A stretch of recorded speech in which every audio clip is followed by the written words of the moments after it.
Welcome to the Thursday FIA press conference ahead of the Bahrain Grand Prix. We are joined today from left to right by Kimi Räikkönen from Ferrari, Fernando Alonso from McLaren and Valtteri Bottas from Mercedes. Heikki Kulta, Turun Sanomat. Kimi, you have 8 podiums here, but the qualifying results have not been that good, only one P3. Is that the biggest difference you have between races and qualifying in any circuit? And if yes, where is that coming from? I don't look too closely what has happened in the past. You probably know better. And to be honest, we try to do our best, and sometimes works, sometimes not. And hopefully you start where you qualify, and then either it's a good place or not that great. But you try to make the best out of it. And to be honest, some years it's been working out well here. You could have choose the tires and do different race, and it worked out well.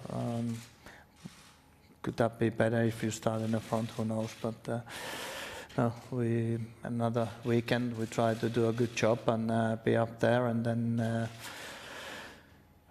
see where we end up. It's a bit unknown. This is a completely different circuit than the previous 2 where we've been in Barcelona and Australia. So yeah, we have to see how everything plans out and where we are, where others are. But it's been a pretty decent place in the past years. Front row, gentlemen with the black polo, front row. Review Rico, globalsport.com. To Kimi and Valtteri, starting with Kimi. Kimi, you were almost 7/10 slower in qualifying in Australia. Do you think Mercedes can also have in qualifying such an advantage here and in race conditions, if you believe Ferrari will be more or less in the same gap to Mercedes, or even smaller due to the characteristics of the track, considering the history of Ferrari in this track? Who knows? I mean, you can keep guessing as long as you want. We see over the weekend where we are. I'm zero interest to start guessing where we are. What's the difference in qualifying?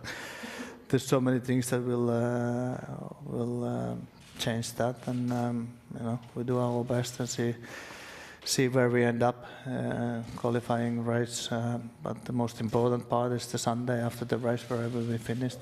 You know, I'm happy to be 2 seconds off if we win every Sunday. I don't care. You know, it's pretty relevant on Saturdays in that way.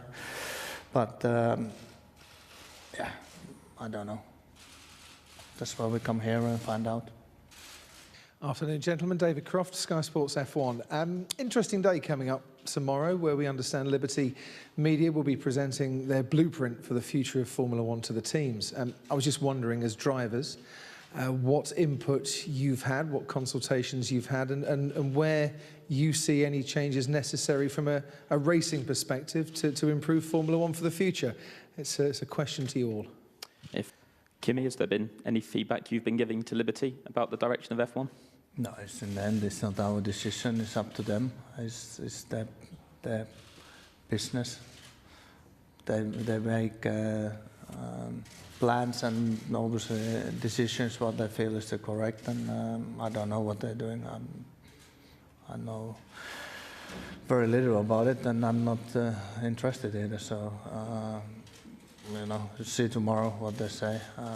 It's in many years' time anyhow, and I doubt that I'll be here, so it doesn't really bother me at all. ReviewLeagueClubsport.com. Just come back to the previous question to all drivers. Fernando said they have the power to change Formula One.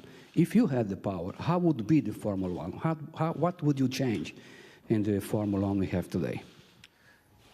Kimi, do you want to take that first? I don't have. So nothing you change at all? No, I don't have the power, so what's the point to even think about it? Because you know, I don't understand why you know, what's the point for me to give you a list, because in the end I have zero power. So yeah, but I can't. You understand? We can't. We don't make the rules, so that's my point. You know? So what's the point of even making a story out of it?